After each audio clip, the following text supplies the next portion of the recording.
공리주의는 항상 옳은 것인가? 정의란 무엇인가? 정답은 없다. 그렇다면 영어라는 언어의 그 목적은 무엇인가? 시험도 그리고 소통도 아니다. 자, 이런 주제로 한번 시작해 보겠습니다. 공리주의라는 것은 최대의 행복이 가장 바람직한 방향이다라는 얘기예요. 예를 들어서 100명의 사람이 있다면 90명이 행복하다면 이것은 가장 옳은 방향이며 100명의 사람 중에 10명만 행복하다면 이거는 좋지 못한 방향이다 라는 최대의 행복을 이야기합니다. 이게 공리주의 또는 실용주의라고 하죠. 우리가 이 실용주의를 맹신하는 경향이 있습니다. 이 10명, 불행한 이 10명을 완전히 무시하고 90명이 결과적으로 행복했으면 결과적으로 좋은 거 아시냐? 이게 공리주의의 모순이죠. 그것을 파고든 것이 저스티스, 정의란 무엇인가라는 마이클 샌들 교수의 강의예요. 그걸 들어보시면 유튜브에 다 나와 있습니다. 유튜브에 보시면 하버드 강연의 연속 강연 시리즈물로 나와 있습니다. 그 샌들 교수의 강의를 들어보면 공리주의의 허구성을 잡아주고 있어요. 대표적인 거로서 처음에 시작할 때는 트롤리 딜레마라고 합니다. 여기서 말하고 있는 것은 정답이 없다는 거예요. 트롤리 딜레마는 뭐냐면 자, 이렇게 기차가 있고요. 기차에 트롤리가 있습니다. 가는데 문제가 브레이크가 고장이 났어요. 그럴 때 A로 가면은 5명 있고요. B로 가면 1명 있어요. 그러면 여러분들은 어디로 그 트롤로 가게 하겠습니까? 당연히 1명으로 가게 하겠죠. 그렇죠? 그러면 여러분들은 공리주의로 옳은 결정을 한 거예요. 1명이 희생됐지만 5명은 살았으니까. 근데 이번에 이 부분에서 하나의 의문을 제기합니다. 그렇다면 이 트롤이 가고 있을 때 옆에 뚱뚱한 사람이 있어요. 기계가 이 사람을 밀어서 떨어뜨리면 결국 막을 수가 있습니다. 그럼 이 사람을 죽이는 것이 더 나은 건가요? 이 여성을 살리기 위해서? 이럴 때 인간은 머뭇거리죠. 바로 인간의 근본적인 도덕성이라는 것은 이 공리주의만으로 갖고 해결할 수 없다는 거죠. 당연히 이 사람을 죽여서 5명을 6명을 살린다는 건 공리적으로는 옳지만 바람직하지만 우리 인간의 삶에서 누구를 죽일 수 있다는 권한은 누구에도 주지 않았거든요. 그게 죄와 벌이라는 그런 내용에도 그 러시아 문호 그 도sto옙스키 거기도 나왔듯이 누구의 어떤 죽일 수 있는 그러니까 뭔가 좋게 하기 위해서 누구를 죽일 수 있는 권한은 누구에게도 주지 않았어요. 그러므로 이거는 죄와 벌에 나온 것처럼 나스루니케프가 사람을 죽이죠. 이 사람을 죽여서 모든 일을 더 이롭게 한다 생각했기 때문에 그러나 그걸 죽여서 이롭게 한다는 것이 누구의 권한이냐라는 거죠. 그와 마찬가지로 이것도 당연히 죄와 벌에 나온 대로 옳은 행위는 아닌 거예요. 이게 딜레마입니다. 그래서 최대의 행복이 정의롭지 않을 수 있다라는 것을 던져주고 있어요. 그렇다면 정반대로 소수의 행복이 좋다는 것도 물론 아니겠죠. 그보다 근본적인 문제는 우리가 절대적으로 옳다고 생각하는 것도 사실은 다른 각도로 보면 문제가 있을 수 있다는 질문을 던지는 것. 정의란 무엇인가라는 결과는 뭐냐면 정의란 무엇인가에 대한 답을 내리지 않아요. 이분은 계속 질문을 던지는 거예요. 다시 말해 사고하게 하는 겁니다. 죄와 벌에 있는 내용을 슬쩍 가미해 본다면 역시 인간은 누구를 죽일 수 있는 권한은 없다는 거예요. 그것이 아무리 모두에게 행복한다 하더라도 그게 옳다라고 말할 수 없다는 거죠. 그 정도로 끝을 냅니다. 자, 이제 영어 공부란 무엇일까? 정의란 무엇일까처럼 저는 영어 공부란 무엇일까 한번 생각해 봤어요. 여러분들 이렇게 생각할 거예요. 영어 공부란 적어도 내 생각을 영어로 표현할 수 있어야 한다는 게 영어 공부의 목적 아니겠어? 라고 말하겠죠. 정의의 목적이처럼. 그 영어 공부를 하면 누구는 또 시험을 잘 봐서 원하는 대학에 들어가는 것이다 라고 말하는 사람도 있어요. 또 어떤 분은 유학에 임해 필요한 필수 조건이니까 한다라는 말도 있고요. 그러니까 영어 공부, 정의, 인간이 살아가는 목적, 어떤 정당한 영어 공부란 무엇인가 여러 가지 있을 수 있죠. 사람마다 목적이 다르면 공부의 방향도 다르죠. 시험을 공부하는 분들은 단어 암기나 구문독해 쪽으로 가거나 또 영어 문제 유형으로 빠지게 되죠. 이쪽으로 점철되고요. 그러니까 영어 공부가 그냥 시험을 목표로 했으니까. 영어 회화는 생활 영어라며 기초적인 어떤 패턴 학습을 반복하는 거로 좁혀지며 몇 가지 표현을 암기하는 것으로 좁혀지죠. 이것을 우리가 상황별 영어라고 해서 어떨 때 어떻게 쓸까라는 용도의 어떤 측면에서 갑니다. 이것도 용도인 거죠. 결국 영어를 하나의 도구가 되는 거죠. 그럼 정답은 뭘까요? 영어 공부의 목적. 그럼 영어란 무엇일까? 부터 하겠죠. 정의란 무엇인가와 동일한 질문을 던지는 것으로 끝나야 하는가? 질문으로 끝난다면 이거는 의미가 없는 겁니다. 왜? 언어라는 것은 딱 정해져 있어요.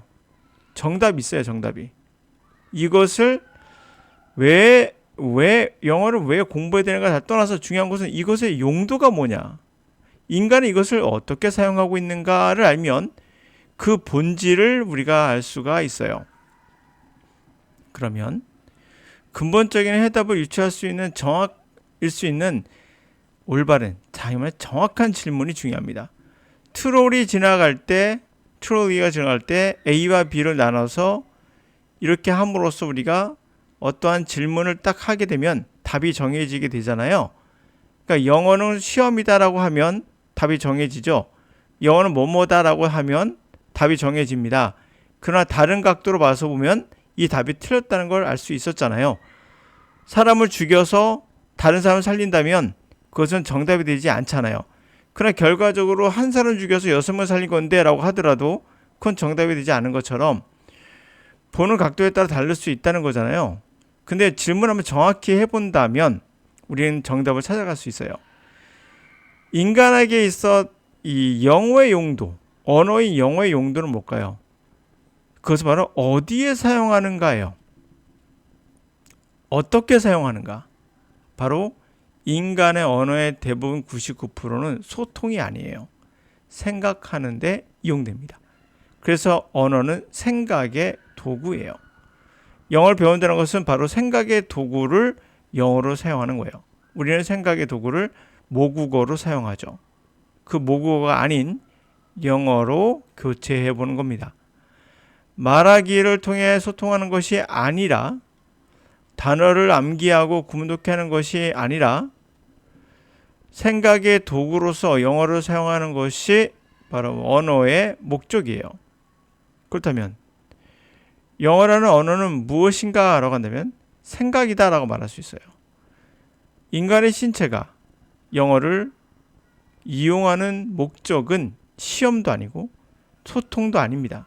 그냥 영어를 이용해서 생각을 구체화하는 거예요. 여러분들이 생각하고 있을 때는 속에서 어떠한 말을 하고 있습니다. 결국에는 우리는 밖으로 말하는 거 이전에 머리로 생각할 때 모든 것들은 다 말로 생각이라는 것은 여러분 생각해 보시면 계속 말하고 있습니다. 자기 자신에게 자기도 모르게. 그게 바로 언어가 생각을 얼마나 구체화시키고 3차원화 시킨다는 걸 알 수가 있어요. 그러므로 영어라는 것을 배우는 것은 뭐다? 생각을 영어로 사용할 수 있는가예요. 존 스튜어트 밀의 유틸리테리언, 공리주의에 관한 이야기입니다. The creed, 신조, accept as a foundation morals, 도덕의 어떤 근본으로서 받아들이는 utility, 바로 공리죠. 유용함. 그러한 것, 즉 greatest happiness principle, 최대 행복 이론, 이런 것을 근본, 도덕의 근본으로 받아들이는 이 신조는 hold, 어떤 생각을 갖고 있는가? action, 행위는 right, 옳아요. in proportion as, 뭐뭐에 따라 그들이 tend promotion, promote happiness, 행복을 추구하는 경향에 따라 옳은 거예요. wrong, 잘못된 거예요. They tend to produce reverse of happiness, 행복의 반대를 생산하는 경향이 있으면 잘못된 거예요. 자, 무슨 말인지 알겠습니까? 그러니까 최대 행복 이론을 그 신조로 하고 있는 이 공리주의는 그렇죠? 그게 생각하고 있는 건 행동이 뭐에 비례해서 그들이 행복을 추구하면 그에 따라서 맞는 거고, 만약에 행복의 반대, 고통 같은 거였죠. 행복의 반대를 추구하면 잘못된 거라는 거예요.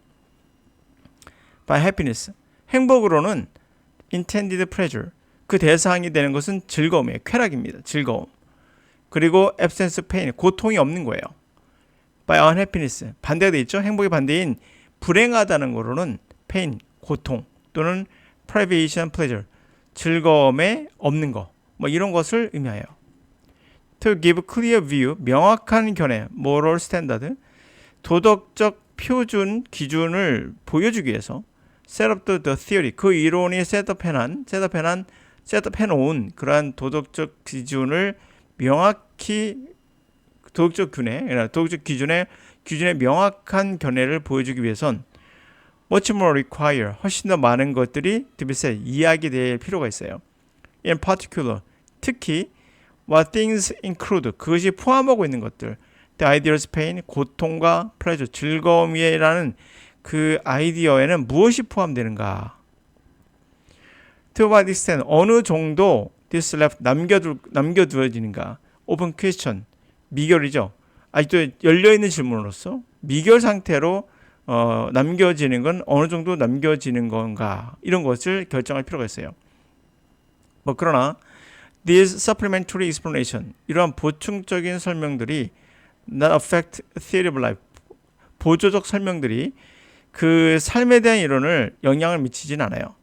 On which their theory, morality, 이러한 도덕성 이론이 grounded, 토대를 두고 있는 이 삶의 이론, 즉 namely pleasure, 즐거움과 freedom from pain, 고통으로부터 자유로운 것은 only thing, 유일한 거다. desirable ends, 그 최종 목적으로서 가장 유일한 바람직한 것은 무조건 즐겁고 고통이 없는 거다라는 기본적인 라이프 티어리, 이론이죠. 그렇죠?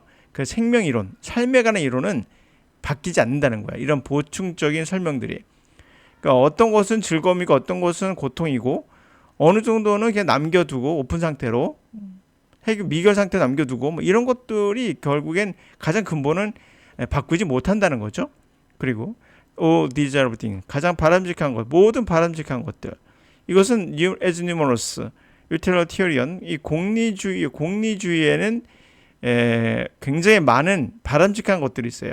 Any other scheme, 어떤 다른 그러한 공리주의 같은 어떤 다른 그러한 조직적인 그러한 계획들, 어떤 조직적인 어떤 그러한 organized plan 같은 거, 어떤 다른 그러한 체계에서만큼이나 공리주의라는 체계에서도 수많은 그런 바람직한 것들이 있는데 이런 것들이 either pleasure inherent in themselves, 그 자체에 내재된, 그 자체에 있는 즐거움 또는 as means 수단으로서 promotion play, 즐거움을 프로모션해주고 pain, 고통을 예방해주는 그런 거로서의 어떠한 수단으로서도 이것들은 그런 것도 이제 그런 것을 위한 바람직한 것들 또는 이런 거로서의 바람직한 것들은 있다는 거죠. 즉 모든 즐거움, 바람직한 것은 뭐예요? 결국에는 그것 자체의 즐거움, 자신 자체 안에 이미 내포된 즐거움을 위한 그런 바람직한 것도 있고 그 자체의 즐거움도 있고 어떤 수단으로서의 바람직한 것도 있다라는 거죠. 자, 돈을 많이 벌어요. 그러면 즐겁죠. 그럼 돈 자체가 즐거움을 줄 수도 있죠. 이게 바로 pleasure inherent in themselves가 될 수 있겠죠. 그러나 또는 돈이라는 것이 즐거움을 또 촉진시키는 도구가 될 수 있죠. 수단이 될 수 있죠. 민즈가 될 수 있죠. 예를 들면 자체 즐거움이 되거나 또는 수단으로서도 그렇게 바람직한 것일 수 있겠죠. 돈이라는 것이 그걸 이야기한다 생각하시면 될 것 같아요. 네, 이렇게 해서 우리는 이 공리주의 입장에서 공리주의라는 건 다수 행복이에요. 이 다수 행복이 그럼 틀렸느냐? 그건 아니죠.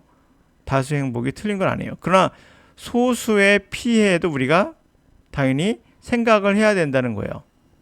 생각을 해야 된다. 이게 바로 정의란 무엇인가의 가장 중요한 핵심 포인트죠. 소수의 피해를 업신여기거나 그게 없는 것처럼 생각해서는 안 되며 다수가 행복하면 무조건 소수는 피해를 보라. 이건 아니라는 겁니다. 이게 정의란 무엇인가의 가장 핵심이라 말할 수 있죠. 자, 그러나 영어에 관해서는 과학이기 때문에 영어는 과학이에요. 이건 철학이고요. 인문학이죠. 인문학은 인간을 다루는 학문이고 인간을 다루는 건 때로는 정답이 없을 수도 있어요. 우리가 선택할 수 있어요. 올바른 방향을.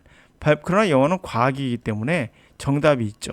영어는 뭡니까? 라고 하면 바로 생각의 도구이다라고 말할 수 있어요.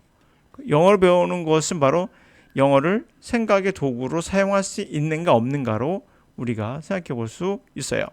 시험이라는 게 존재하긴 하죠. 그러나 그것은 근본적인 영어를 배우는 목표는 아니죠. 단지 하나, 그러고 나면 영어라는 것은 시험이 끝나면 더 이상 쓸모가 없어지는 도구에 불과하거든요. 근데 그것은 시험의 도구가 되는 거죠. 시험의 도구.